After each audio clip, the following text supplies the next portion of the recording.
Hello, my beautiful warriors. Welcome to Good Days with Karen Frantz. I know it has been a while. I'm telling you, and I sound pretty congested as it is. I got COVID.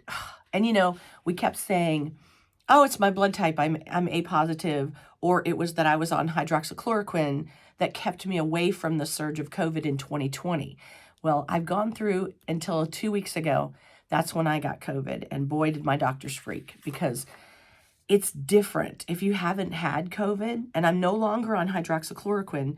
And I even went through before with my husband having it and us sleeping together and everything, and me still not getting it. So this was kind of a shock to my system. There's a real sticky quality to it. It's different from bronchial things that I've had in the past. It doesn't want to move. And when you start coughing, it's like you can't clear that blockage that's there. Now, they got me Paxlovid right away. Of course, as you all may or may not know, during the whole COVID fiasco, the government was paying for Paxlovid, which is an antiviral. Well, they're not paying for it anymore, so it's very difficult to get. Not only that, but it is $1,400. What? $1,400 for 5 days worth of pills. Now, to me, that's insane, and somebody is making a little too much money on this crap. So it's time somebody needs to regulate and figure out, okay, if it costs you 50 cents to make a pill, is it really you need to charge the public $1,400? I don't think so, but I could go on to that forever. Anyway, I took the antivirals. Nasty stuff, let me tell you. 3 in the morning, 3 at night, along with, of course, they put me on steroids and doxycycline because they're worried about viral pneumonia. I go back again tomorrow to have the doctor check the lungs and everything. The main thing is you have to keep track of your pulse ox. Your pulse ox must be above 90. Otherwise, you need to go in and get some serious help because it could really get us in trouble. The hardest thing is the coughing is so harsh that I'm pulling muscles in my back. Remember, our tendons are a little loosey-goosey, so these things aren't the greatest for us to have. I'm finally feeling more human. I'm someone that doesn't normally run a fever, but I did, and I've got to tell you, I was supposed to have my 4.5-month infusion in November. Well, I'd had every 6 months of the Rituxan infusion, which really helped slow down this beast. It made it to where I wasn't being attacked all the time, gave me some more energy, just made me feel a whole heck of a lot better. Now, the first day after your infusion, the first 2 days after, the amount of steroids that runs through that will really make you a little crazy. You won't get much sleep for a couple days, but after your body mellows out from that, I got several months where I actually felt like a normal human being and I could get things done. Of course, you have to be really careful about, contagion, being around people because your immune system just went out the window. But it really helped me a lot, and the doctors realized that we were running out too fast. My body was burning through it too fast. So, of course, my inflammatory properties would go way off the charts when my body would start coming back online. The infusion stops the B cells. And the B cells are kind of like your fighters that are going around, protecting you. Well, of course, our cells attack us because they think our healthy cells are cancer. So that's why we need to shut them down. Well, insurance decided they weren't going to pass that because it wasn't medically necessary. It wasn't going to cure my condition, which I'm sorry, but I don't believe that Rituxan cures cancer either. It's just a treatment. So my doctor was on emergency leave, so he couldn't do a peer-to-peer. So another doctor did a peer-to-peer. It failed. Insurance said, nah, we're not buying it. We're not going to give it to her. Sorry. It is $20,000. So, like I said, it is a bag of Rituxan and some steroids, and they charge you $20,000 for it, which is absurd, I'm telling you. Anyway, we got into that last time about, the $20,000 for the infusion. I had someone from an insurance place contact me and say, hey, we can get your infusions at no cost. We can send a nurse to your home to administer you the Rituxan infusion. You don't have to go anywhere. You don't have to, risk picking up something at the clinics. But a doctor had to prescribe it. Now, doctors have their hands tied because most of them are strapped to a clinic that is a buy and sell. No, buy and bill. That's what it is. It's a buy and bill. So even though the Rituxan might only be $1,000, the facility costs and what everybody else down the line has to make, it's 20 grand. The new mafia is, yeah, big pharma and insurance. Anyway, so where was I at? I digress. Okay, anyway, so now they're just trying to get my 6-month infusion, which insurance cleared the last couple times. But insurance can't seem to separate from the 4.5 month to the 6 month. So it just keeps denying everything. So my infusion room is doing their best to try to clarify.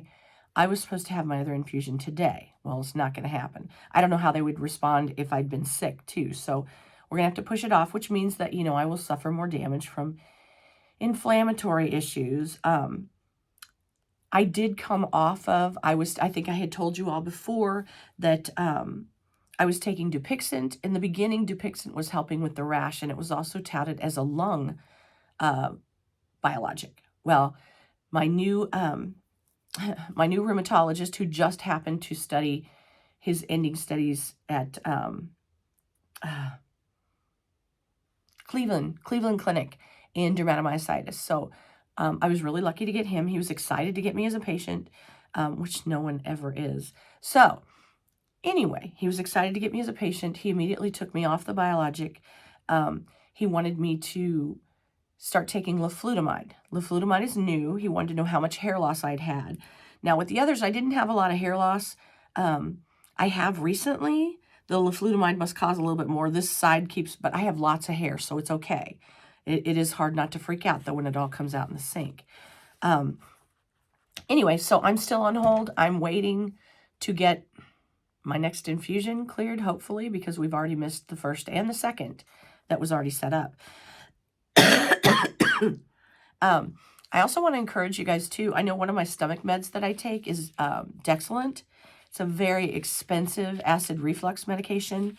I have a lot of allergies to things. I can't have NSAIDs, can't have channel blockers, beta blockers, anything like that. My body's super sensitive to medications. So this med I needed was so expensive. I mean, it's like $65 every bottle, and they're little tiny bottles. I did have someone from the clinic. You need to go to someone who does patient help, patient care. They have forms that they will help you fill out to go directly to the company. So Takata is the drug company that my Dexilent came from. We contacted them. Now they are sending it to my house at no charge. The company is taking care of it, which you guys know our drug costs are just off the chain. I don't know how much I've told you guys on here, but I retired from my studio, Karen's Dance Academy. I had a wonderful 35-year run. It was awesome, but as my disease started getting bigger and bigger, I wasn't allowed to do things anymore. If I walked into a convention now with thousands of dancers running all over the place, my body would shut down because it's like having too much exercise, or like the shakes that would go on in a structural building. That's what it does to us, is it amps us up and it kind of makes us shake apart. Plus the kids coming in with all their different colds and flus, and really the overall stress level was incredible. I'm an empath, and a lot of us are. So, of course, we take on other people's energies, and it was just really wearing me down. So we made the very hard decision to retire in last December. So this year, my body still thinks that it's got to go under the pressure of getting a show ready, and I don't have to do that. So it's a little different for me. I have been much better since I have not been running the studio. I just never realized how much time it takes to rest, I'm used to go. I didn't used to sit down and eat lunch. You'd eat that as you were doing other things, and then you get home and back in the house and then try to get your choreography done for the day. And then there's a show and there's music to edit. And it's just like the snake eating its tail constantly. So I really fought about being retired because I was afraid retired meant that I was finished. But it has been a journey. I mean, it's tough. I don't qualify for disability because I didn't pay enough into the system to get anything out. So we're just going to wait and see how things go. How am I making a living now? That's tricky. My husband has a good job, thank goodness. But I'm doing vocal narration, which has worked out pretty well for me. I do a couple Pakistani news channel or YouTube channels, and it's pretty weird. And then I'm, of course, doing narration for books. As you can hear today, my voice is trashed because of all the coughing. But it has given me a way to make some money that I can put towards medical so that my husband doesn't have so much pressure on him. Oh, my goodness, y'all. Just want to give you a reminder, too, that the holidays are very tough on us because we want to be the host and we want to keep up with everyone. And the kids come back and we get really excited. You do have to take your time out for naps, for rest, for quiet. The biggest thing is you need to get in a non-stimulated place. And for me, it's putting headphones on and listening to a book.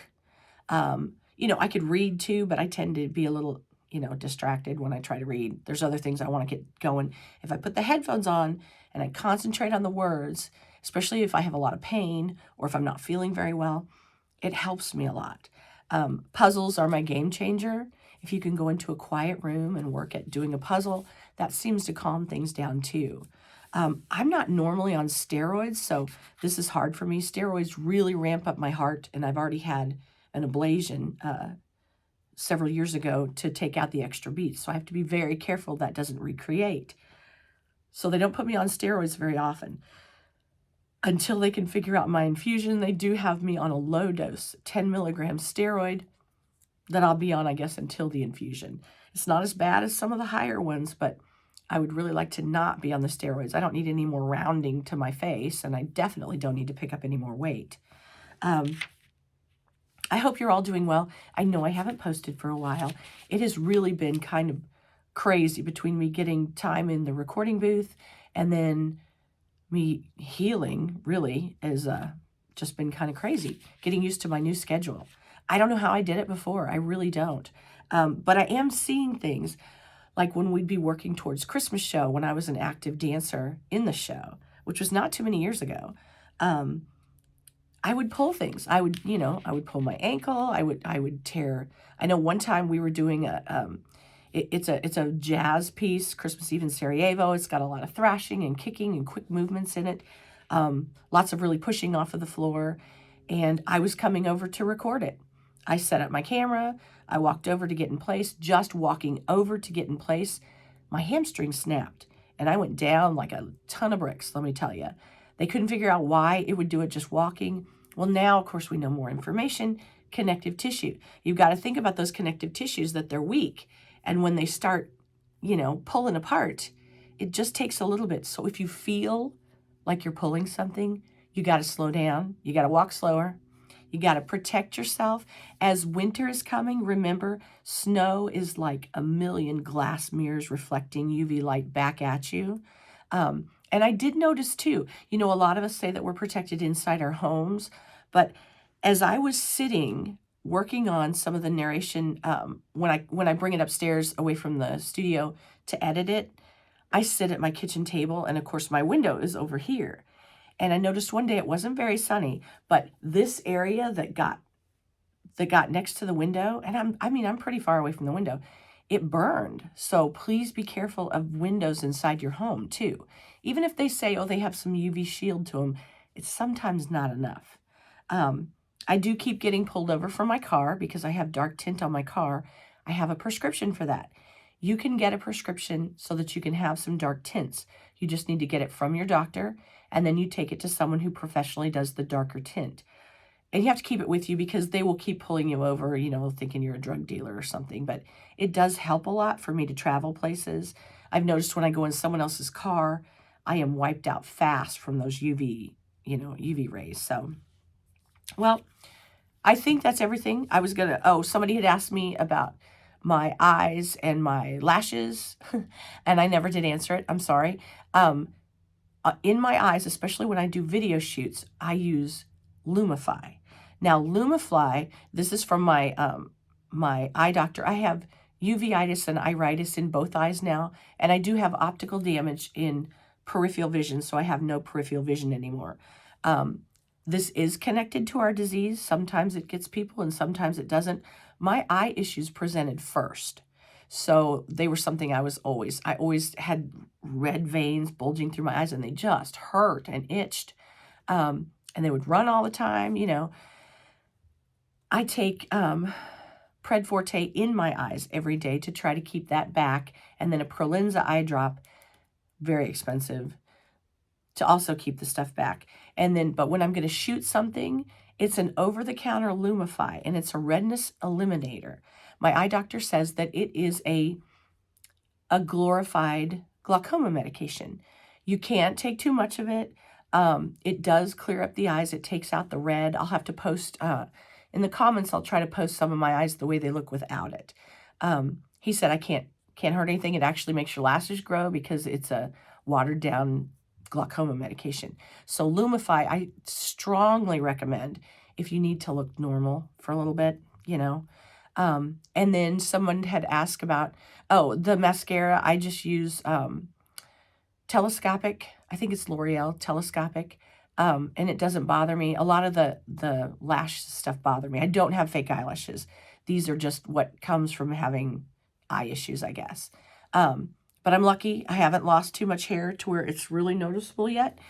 And I hope not to. I hope the next time I talk to you, I can tell you that I'm getting my infusion and that the insurance company did not win.